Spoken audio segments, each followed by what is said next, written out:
नमस्कार दोस्तों, स्वागत है आपका एक और हेल्थ एंड हेयर से जुड़ी हुई जानकारी में। आज हम बात करेंगे एक बहुत ही कॉमन लेकिन कंफ्यूजन वाले टॉपिक पर, hair transplant versus hair patch. कौन सा बेहतर होता है?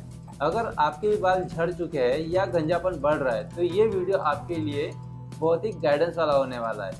वीडियो को अंत तक जरूर देखिएगा क्योंकि हम बताएंगे दोनों के फायदे, नुकसान और कितनी कीमत इसमें लगने वाली है और लॉन्ग टर्म रिजल्ट किसका होता है। तो गाइस, मैं आपको बताता हूँ कि हेयर ट्रांसप्लांट क्या है। तो सबसे पहले जानते हैं कि हेयर ट्रांसप्लांट होता क्या है। हेयर ट्रांसप्लांट एक सर्जिकल प्रोसेस है जिसमें आपके अपने सिर के पीछे के बाल लेकर उन्हें गंजे हिस्सों में लगाया जाता है। यह दो तरीके से होता है, एफयूई और एफयूटी। यानी फुल फॉर्म अगर मैं बता दूं, एफयूई का मतलब होता है फॉलिक्यूलर यूनिट एक्सटेंशन और एफयूटी का होता है फॉलिक्यूलर यूनिट ट्रांसप्लांटेशन। यह नेचुरल बाल होते हैं जो धीरे धीरे ग्रो करते हैं और सही केयर से जिंदगी भर रह सकते हैं। अब बात करते हैं हेयर पैच की। हेयर पैच एक तरह की विग या नकली बालों का यूनिट होता है जिसे गंजे हिस्से पर चिपकाया या क्लिप से लगाया जाता है। ये बिल्कुल नेचुरल दिखते हैं लेकिन ये असली बाल नहीं होते हैं।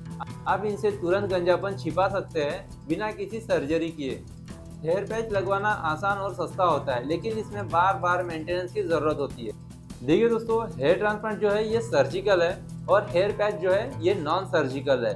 अगर हम इन्वेस्टमेंट की बात करें, जो इसमें खर्चा होता है, जो लागत लगाई जाती है, हेयर ट्रांसप्लांट कम से कम 40,000 से 1.5 लाख तक के जाता है इसका खर्चा। लेकिन वहीं हेयर पैच का 5,000 से 25,000 तक है, डिपेंड ऑन क्वालिटी पे डिपेंड करता है कि उसका कॉस्ट क्या होगी। लेकिन 25,000 तक के इसका वीक का आपका काम हो जाता है। और अब बात करते हैं कि ये कितने टाइम तक के हैं। तो देखिए, हेयर ट्रांसप्लांट जो है परमानेंट है, 10 से 20 साल तो आराम से प्लस निकल ही जाते हैं। जेनेटिक गंजापन है फैमिली में तो ये झड़ना तय है, लेकिन अगर नहीं है तो ये फिर आखिरी तक के भी रह सकते हैं। और हेयर पैच की अगर हम बात करें तो 6 महीने 1 साल में रिप्लेसमेंट करना ज़रूरी होता है। और दिखने का अगर लुक की बात करें तो जो हेयर ट्रांसप्लांट होता है ना, ये 100% नेचुरल होता है और असली दिखता भी है। और जो हेयर पैच है ये कहीं ना कहीं समझ में आ जाता है कि भाई ये पैच लगाया हुआ है, क्योंकि उसके बाल थोड़े अजीब ही दिखते हैं। इतने रियलिस्टिक बाल नहीं दिखते हैं जो हमारे नेचुरल होते हैं। अजीब से ऐसे पूरे भालू जैसे बाल दिखते हैं, उसको आप प्रॉपर उतनी कंघी भी वैसे नहीं कर सकते। अब डिपेंड करता है कि क्वालिटी, आप कितना महंगा हेयर पैच ले रहे हैं। हेयर ट्रांसप्लांट का अब बताता हूँ कि मेंटेनेंस किस में ज़्यादा है। देखिए, हेयर ट्रांसप्लांट करने के बाद स्टार्टिंग का आपको 6 महीना वगैरह मेंटेनेंस करना पड़ता है। प्रॉपर मेडिसिन ये वो सब लेना पड़ता है, मल्टीविटामिन लेना पड़ता है, ध्यान रखना पड़ता है। लेकिन उसके बाद आपको कोई मेंटेनेंस नहीं रहता। लेकिन उसी के बदले अगर हेयर पैच अगर आप लगाते हैं तो आपको इसका हर महीने का मेंटेनेंस और जो खर्चा है वो आपको लगता ही है, मेंटेनेंस करना होता है। अब बात करते हैं रिजल्ट की। दोनों के रिजल्ट में क्या फ़र्क है। हेयर ट्रांसप्लांट के रिजल्ट को 1 साल का वक्त लगता है, धीरे धीरे वो आपके बाल दिखते हैं सर पे। लेकिन उसी के जगह पैच इंस्टेंट रिजल्ट है, आज आपने लगाया, आज से आपका लुक चेंज हो जाता है। तो अब सवाल ये आता है कि हमें क्या करना चाहिए, हेयर ट्रांसप्लांट करना चाहिए या फिर पैच लगाना चाहिए।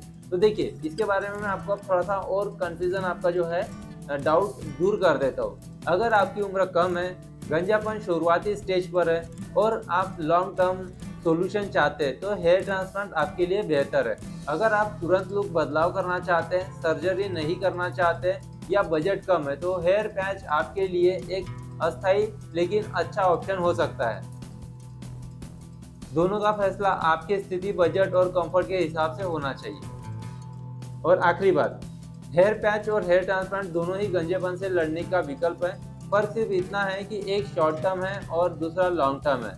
आपका लक्ष्य क्या है वही तय करेगा आपके लिए सही ऑप्शन क्या है। अगर आपको यह वीडियो पसंद आया है तो लाइक करें, शेयर करें और अपने दोस्तों को ज़रूर बताएं। और कमेंट में मुझे ये ज़रूर बताना है कि आप इसमें से कौन सा ऑप्शन चुनेंगे। और हाँ, चैनल को सब्सक्राइब करना ना भूलें।